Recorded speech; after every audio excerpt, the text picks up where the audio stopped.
IVM.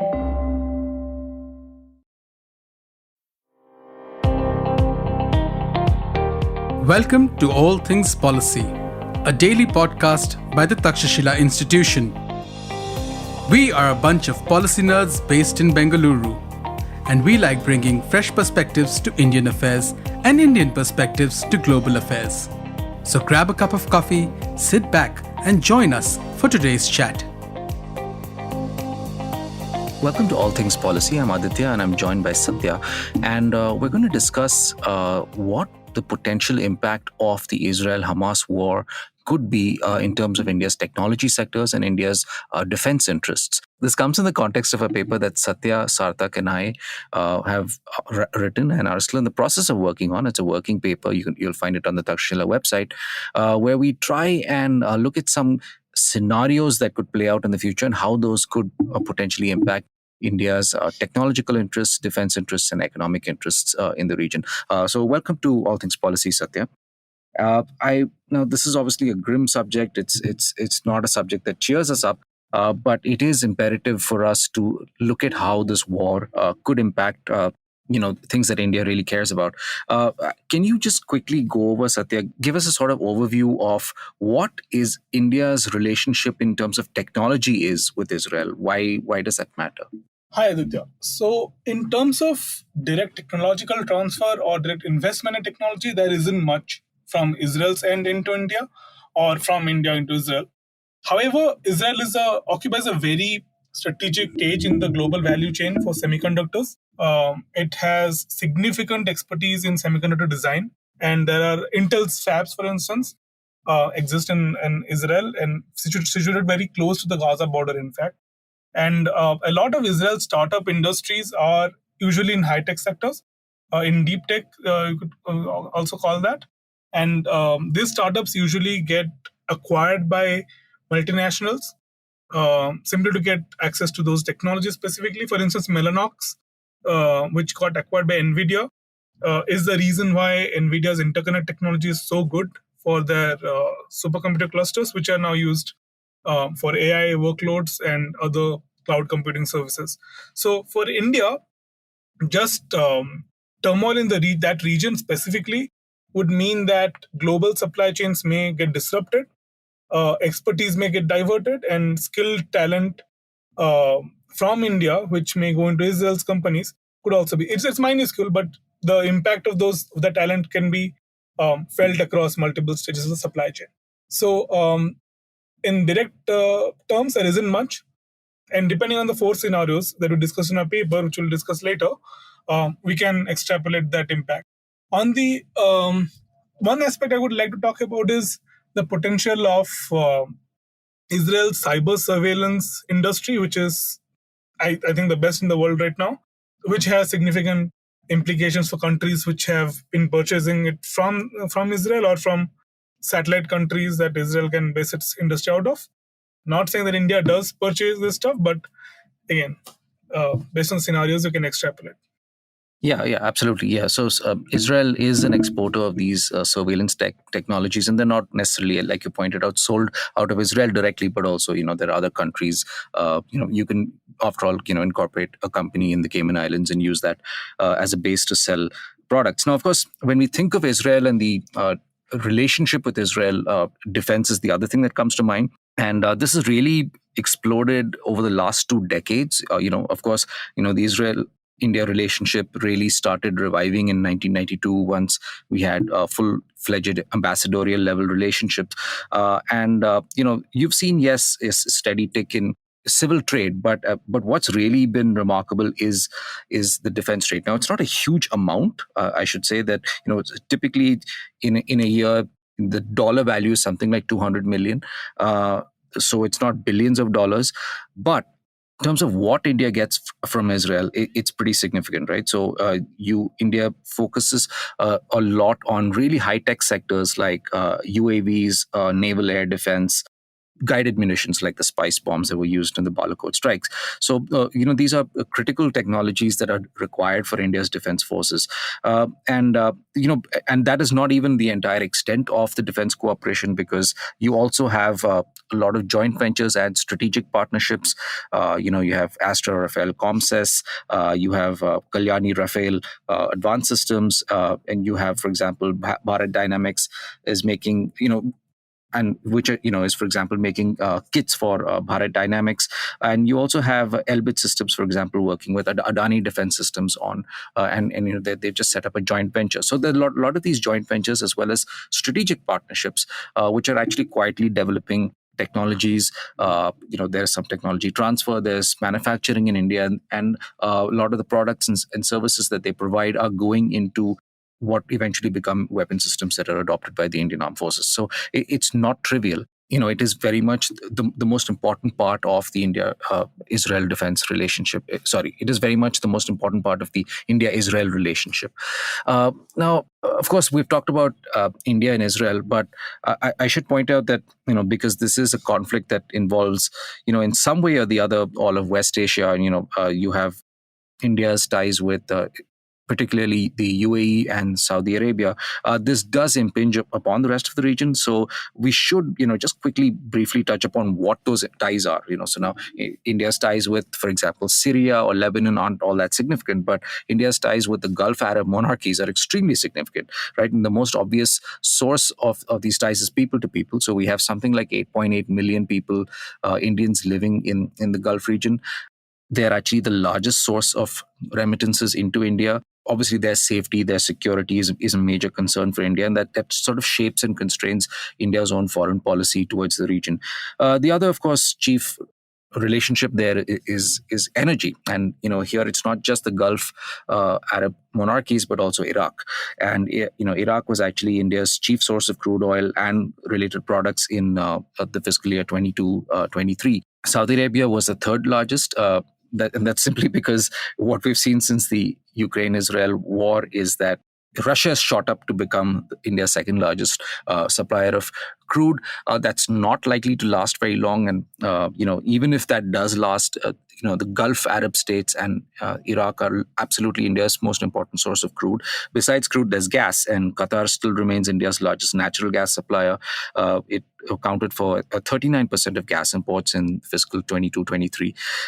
And the second largest is the UAE, right? So India is absolutely dependent on these states for its energy, and it has so many people there. And that's actually where India's equities really lie. It's, for all the importance that the relationship with Israel has in terms of defense products, it is the relationship with the Gulf Arab monarchies that is going to be India's single largest source of consideration, diplomatic source of consideration in this conflict. Okay, so that's broadly how we've set the stage. Now, I want to go over what this means for the technology sector, the defense sector, and economics.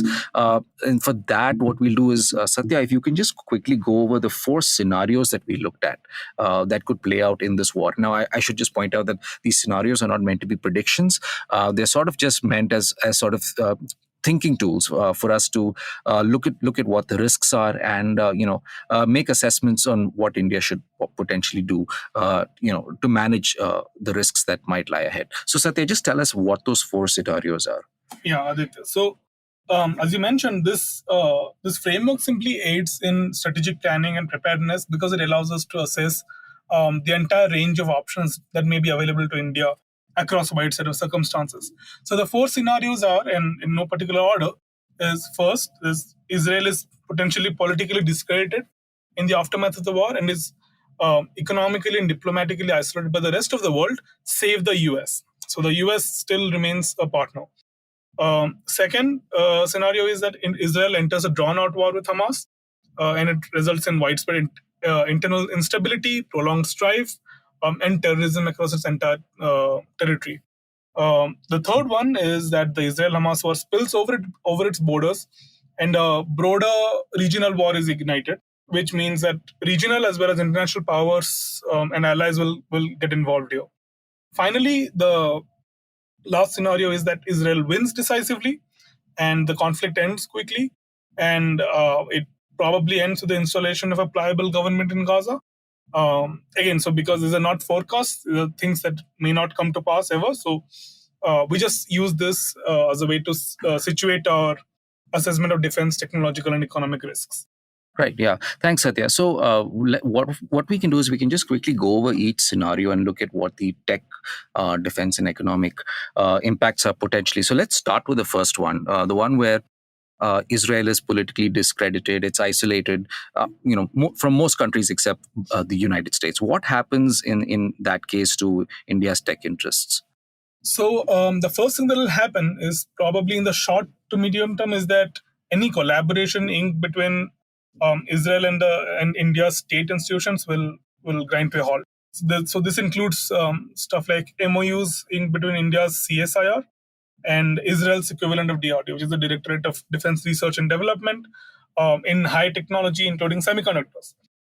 Then initiatives like the I2U2, which aim to develop resilient supply chains, would also probably not work, and this would also impact the US and the UAE as well. So India's technological sector is primarily engaged in cybersecurity and semiconductor research when talking about collaborations with Israel. So this may mean that they will lose access to Israeli expertise, technology, and investment, at least in the short to medium term, and could then inevitably slow down the growth and development of these sectors in India. Now, collaborations in cybersecurity is something that the Indian government and Israeli defense institutions have had since 2017, I believe. And things like threat intelligence sharing, for instance, which has in the past been used by the Indian state to predict or counter cyber attacks, cyber threats to the Indian cyberscape, that could also diminish greatly. And also, like I mentioned, the cyber surveillance industry that Israel has, that could still flourish and thrive outside of Israel because these are not tangible products, right, at the end of the day. And reportedly, the NSO group and the Merck group have already been doing this for a long time, and even to countries which are on the blacklist on Israel's official documents. For instance, the UAE and Saudi Arabia have access to the Pegasus spyware, for instance. So this means that companies registered outside Israel can still continue to sell this cyber surveillance suites to countries. So if India ever had the option to still continue to procure offensive cyber capabilities, then it can still do so while maintaining deniability. And this applies to all other countries as well. Right. So basically, Israel's discretion will come to its aid over there. Thanks. Yeah, I'll just quickly go over the defense interests broadly in a situation where Israel is isolated. The impacts are not going to be necessarily huge. What would happen is that definitely the Indian government would seek to limit its exposure to Israel. So for some components, or some types of defense products, it might look for alternate sources. These are mostly going to be in other Western countries, in Europe or the United States. So that's one thing. The other thing is that, for example, India and Israel had an ambitious 10-year roadmap for defense. It's a safe bet that in a scenario like this, that's going to be put on hold at least for a while. And the other thing is, if you're an Indian company, especially a publicly listed Indian company, you are going to hesitate about entering into more joint ventures or strategic partnerships or so on with Israeli companies, and especially Israeli companies that have public government ownership, right? So that is absolutely something where we might see a slowdown or even a freeze. Having said that, there are some limitations. One is that, look, India and Israel are still going to seek to honor agreements that they've already struck. The other thing is that if Israel is isolated, it has an incentive to prove its credentials as a reliable supplier, to show that it can still supply these defense products to India. And in turn, India is also going to think, well, we have more leverage over these Israelis. We can drive better bargains. We can get more technology and so on. So there are those countervailing trends. So I don't expect the impact to be huge. The other point, of course, that we should touch upon here briefly is the economic interests. And this is where our colleague Sarthak did most of the heavy lifting. But he pointed out that there are something like just under 13,000 Indians in Israel, but the last stats that are available to us. And these are mostly people who are in the business of elderly care. Right, so Israel is not a hugely sought after destination for Indians and so on. And even if you look at Indian exports to Israel, it's apparently only 1.8% of total exports. And when you look at non-defense imports, it's something like 0.32% of India's total imports. So the rest of the economic dependency isn't so huge, and we don't expect some anything really significant there. Now, the second scenario is, of course, you have a prolonged conflict and you have internal instability. And what we mean by that is, is the Israeli state itself, is in tumult. Potentially you have lots of low-grade attacks, for example, by Hamas on Israeli soil, and things like that. This is not unfamiliar to us. This is something that we saw in the 1990s, just before and after the Oslo Accords. So that's the scenario we're looking at over there. Sarthak, what are the likely impacts on India's tech interests? So this is probably the scenario that we'll see closest in real life. Now, this is something is hard to predict when it comes to consequences, because a lot of the Palestinian labor force employed by the high-tech sector, especially in like, let's say, maintenance or hospitality, or even just like making sure the clean rooms and semiconductor fabs are maintained, for instance, at least on a second order effect wise, those things have been disrupted already, right? So they don't have access to that labor force anymore. So that kind of disruptions at this point, we don't know the effect yet. Now, as violence and instances of domestic terrorism will increase, the talent and labor required for the operation of the industry, the Israeli talent and labor, let's say, will suffer casualties, because they'll be constantly mobilized as IDF reservists. This will also mean that foreign talent will simply not be willing to come over, even as MNCs like Nvidia or Intel would want to have knowledge transfer or tech transfer by shuttling human capital to and fro between Israel and the other operations across the world. That will probably be impacted immediately. So there's a shortage of personnel. Now, as the Israeli state will shift from mobilizing resources, from ensuring the industry's survival to the survival of the state itself, this will mean the shutdown of operations of, let's say, chip production facilities like Intel's facilities in Givat Shmuel and the proposed project in Kiryat Gat. Now, Intel is a key supplier to like a lot of global consumer and enterprise markets for semiconductor chip. Now, that will undoubtedly be hit in the short term, but because it's a substitutable product with AMD and other products in the same space, the global market forces will probably shift supply chains to meet the demands quickly. And so the impact on India will be likely minimal, given the total bilateral trade alone is only around $10 billion. This means India simply is going to be, Indian players will simply shift as the market forces shift globally. Finally, procurement of Israeli spyware and cyber surveillance suites will still continue via Israeli companies outside Israel. However, this means that because there's no cooperation specifically with Israel on this front, means that if Indian companies are relying on cyber tech from Israel to safeguard critical infrastructure, they will need to find alternative solutions very quickly. Right. So that's about the impact and scenario. Stay tuned to All Things Policy.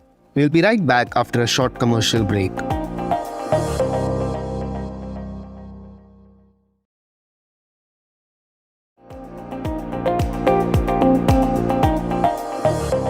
It's a fairly similar scenario with defense interests. Your main risks are, one is that Israel has to divert again people and resources to more pressing defense concerns. That results in, for example, slowdown in defense R&D, defense production.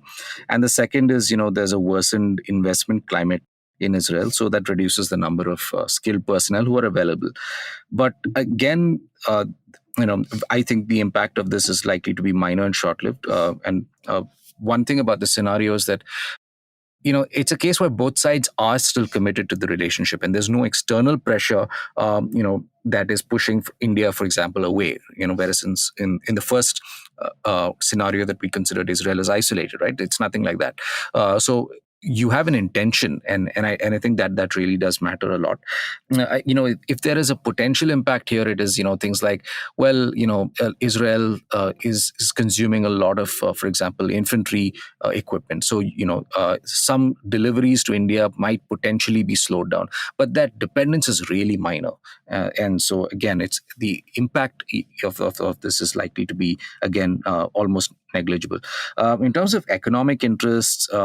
Sarthak points out, that India has this positive balance of trade with Israel, and it all this will simply mean that at most Indian exporters are going to have to pay higher insurance premiums and higher shipping costs and things like that.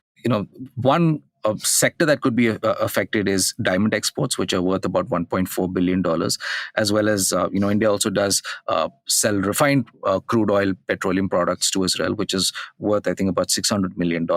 And so these are the sectors that are likely to be affected the most. But again, in the broader picture, these are tiny. Even in terms of FDI from Israel to India, the figures are that over the last 23 years, FDI amounts to $383 million, which is not a lot of money. So, right. So again, this is an area where the impact is likely to be minimal. All right. So now we're going to go to the most scary scenario, which is, it's our worst nightmare, everyone's worst nightmare, which is that you see a spillover of the conflict and broader regional or general war, and this is something in which you might see Iran drawn in, as well as Gulf Arab monarchies like the UAE and Saudi Arabia. Now, which side these countries are going to be on is a bit of a puzzle. Is everybody going to gang up against Israel, or are Saudis and the UAE or Qatar and all going to try and split the difference? Are they going to be at odds with each other? It's speculative, but really, whatever the scenario here is, it is going to impact certainly India's defense and economic interests. But Sarthak, can you just tell us what you think the impact would be first on the tech interests? Right. So, as with the case in scenario 1 and 2, this means that it could lead to significant disruptions in semiconductor and other high technology sectors. This would mean that Israel's capacity to maintain its industrial output, especially in critical technological goods, components, and technology, like let's say telecom equipment and navigation equipment, as well, would also be affected significantly. The overall trade with India isn't significant in this regard, but still, there's quite a bit of startups and companies relying on this as well.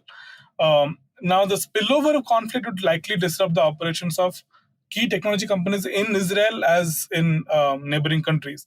Now, in the short to medium term, this would lead to significant shortages in consumer and enterprise semiconductor supplies, which should also include Indian industry. But like I mentioned, this would quickly be counteracted by global market force as a shift supply chains. Now, Indian IT companies, however, even if they don't have a significant presence in Israel or Palestine, are reportedly cautious about the escalating tensions because they do have operations in the neighboring countries. Companies like Wipro, for instance, are prepared to activate business continuity plans in case of the conflict escalating further.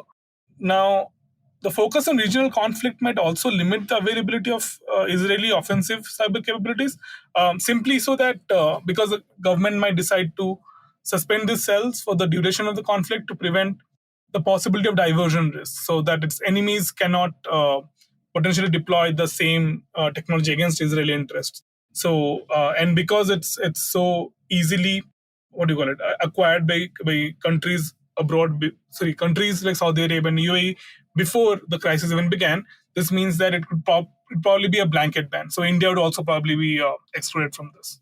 Even with defense, again, the news would not be good in a scenario like this. It's in fact the worst possible outcome because, regardless of what the political alignments are, India does not really want to antagonize, Gulf Arab countries or Iran beyond a point, right? So the moment you have such a general war, and India, for example, chooses to buy defense equipment from Israel, it's going to cause it's going to cause acrimony with those countries, and especially with countries from which India is dependent on its energy, and countries where India's diaspora are. This is going to be tricky, and so India may simply not be able to expand or even maintain its defense relationship with Israel, at least for a while. And the other point is simply, so that's intention. Then there's capability. Now, if there is a general war and Israel is involved in this, right? So you have to imagine that, for example, the Israeli Air Force will be engaged in fairly high tempo operations involving air power. Even the Israeli Navy, for example, may be involved along the south coast of Lebanon. What that means is that Israel is going to have to prioritize its own defense requirements, and it's not likely to be able to honor timelines for delivery of products to India, right? And you've seen this already with Russia and the Russia-Ukraine war. And a scenario like that would mean simply that another crucial Indian defense supplier gets knocked out. So not a great outcome for India. On economics, the news is even worse because, as we mentioned, India gets something like 1/3 of its oil from the Gulf Arab countries. And between Qatar and UAE, they're the biggest suppliers of natural gas, and you have 8.8 million Indians in the region. So, the equities are huge here. And Sarthak points out that if you have even a $10 rise in Brent futures, what that means is a 0.5% increase in India's current account deficit, right? So India's economy is actually very sensitive to the price of hydrocarbons. And what that means is that, India is going to have to basically keep these countries in good humor. It's going to have to look at, if potentially even things like evacuation of its citizens. I mean, this is not unprecedented. India had to do this in 1991 after Iraq annexed Kuwait. And that's something that India is going to have to consider. And there are very few upsides to this scenario. Even if you look at things like FDI, the country in the Gulf that actually provides most FDI to India is the UAE. In fact, in 2022-23, FDI flow from UAE to India was about 7.4% of total FDI into India, which is actually pretty significant. And there is overall, this is a scenario that has bad news. The only good thing I can say is that the scenario is very unlikely, right? So this is one of those low likelihood but high impact type of scenarios when we're trying to map risks. All right, now the fourth one is more likely, but it's still not all that probable, which is that you have this decisive Israeli victory, you have a quick resolution, Hamas is knocked out of the war, and potentially Israel is able to install some sort of friendly state in Gaza. So what happens here with the tech relationship, Satya? I think across the board, there isn't much to differentiate this scenario from the status quo, because this scenario would simply lead to an enhancement of joint ventures and whatever collaborations we already had in critical technology or high technology sectors. I mean, Israel could potentially leverage its importance as a strategic part of the global value chain in critical technology like semiconductors, and try to leverage it further by getting, I assume, like concessions from other countries who are reliant on it. But there will be no significant change in terms of the technological impact in India. I assume the same also holds true for defense. Absolutely. Absolutely. The same holds for defense. In fact, this is the best outcome for the defense relationship. And of course, there'll be no real impact on India's energy interests. So, that is a scenario that would work very, very well for India. I think we've gone over the four scenarios. I think, can we just quickly recap this and just sort of talk about what the scenarios mean overall, and also, how this fits into India's broader approach to West Asia, right? So, Satya, can you just quickly go over where you see disruptions? How can India adapt? What are some of the key things that India can do? So across scenario 1, 2, and 3, there's a consistent theme of potential disruption in Indo-Israeli collaboration, right? Now, this includes both joint ventures and projects spearheaded by the respective governments as well as private companies. What the scenarios also suggest is that India needs to adapt quickly and seek resiliency by seeking alternative suppliers or enhancing indigenous technological capabilities. Now, this will probably be achieved incidentally as global market forces revamp supply chains. So, Indian suppliers and the market players will also follow suit right? If India were to procure Israeli cyber surveillance, not saying we've ever had that, despite varying degrees of conflict intensities, short of a full-blown war in the region, this market and transactions will still probably continue, right? So that's not going to be disrupted significantly Right. either through indirect channels or through Israeli companies directly. Now, Sarthak mentions that in terms of energy security, only scenario 3, where a broader war ignites, is the one that affects India's economic interests, especially because we are pretty much again 57% of our natural gas exports and one third of our oil exports are from the region. So we do need to consider resiliency measures here as well. And he suggests that one way to potentially mitigate this risk is by establishing an insurance in the form of a strategic petroleum reserves. I think the government has commenced the construction of these reserves, but we do need further efforts to speed this along. Finally, in terms of defense collaboration, what would you say is a common theme? Yeah, I mean, I think in general, India's basically been hopping from one defense supplier to another, and with the loss of Russia, India's going to actually end up being more dependent on Israel, and the fact that there are some potential risks to the relationship with Israel, I think, is going to alarm people in Delhi, and they're going to look at what their options are. So obviously, some of these scenarios are not likely, but if you're a planner in Delhi, you do have to worry about all of these things. I mean, so I think all of these really fit into, a broader approach that India has really taken to the Middle East. If you've seen over the last 10, but really 20 years, India sort of very consciously tried to recalibrate its approach to the region. One thing that we've seen, one change that we've seen in the Gulf Arab monarchies is that, especially after the 9/11 wars, and really, from about the mid 2000s onwards, they've really turned against terrorism and have started to crack down on it quite harshly often. And so that was a major source of difference that India had with some of these countries, and that's been going away, or if not completely gone. And what you have in turn is, India's economy is growing, so India is an important market for them, both for hydrocarbons exports as well as, for example, with FDI. And you have all these Indians living there, and it's not just Indians in blue collar jobs, but also in white collar jobs, often high paying jobs in important positions in these countries. And so, the tenor of the relationship with these countries has changed. Not so much with Qatar, but certainly with the UAE and Saudi Arabia, which are, countries that have differences between themselves. They have a sort of fraternal rivalry going on there. So what we have here is, India's made this bet on these two countries. These two countries in turn, are trying to come to some sort of understanding with Israel. Of course, this is largely elite-led on all sides. Popular opinion can be very different. And all of this is ultimately predicated on the idea that the Israel-Palestine problem will be managed. And this war has shown us that it is not going to be so easily managed. And, in that sense, it does place a question mark upon this approach that India has taken. Now, I will defend this approach. I think it's in many ways a sensible approach. It's more productive and offers more possibilities than the sort of more equidistant, hands-off approach that India took to the region in the past that didn't really pay much dividends. But it comes with these risks. And if these risks increase and if the problems increase, India may have to recalibrate again and go back to something like the foreign policy it had earlier on.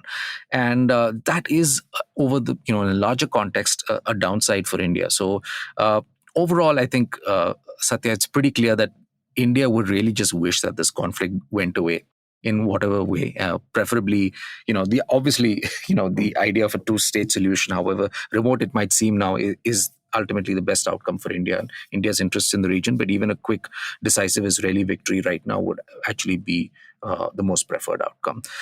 Any concluding thoughts, Satya? No, I mean, you're absolutely right. India has very little control over the trajectory of this war, and can only focus on managing the risks. So, and which we're already doing. We are focusing on creating resilient supply chains for critical sectors and vulnerabilities alike. I mean, this will require quite a bit of effort across multiple sectors to do so. We'll need administrators, diplomats, military representatives, and intelligence officers to coordinate together, and alongside private industry, of course. So, that's about it. That's the extent of what India can do. Yeah, I imagine if there are a lot of people in the NSCS, National Security Council, pretty busy on this right now. But yeah, thanks, Satya. And we will keep tracking the Israel-Gaza war and its potential impact on India on all things policy. Thank you. If you liked our show, don't forget to check out other interesting podcasts on the IVM network. You can tune into them on the IVM Podcast app, ivmpodcast.com, or wherever you listen to your podcasts. You can also follow IVM on social media. The handle is @IVM Podcasts on Twitter, Facebook, and Instagram. And hey, if you'd like to dive into Takshashila's research on technology, strategy, and economic affairs, check us out at our Twitter handle @Takshashila INST or our website takshashila.org.in.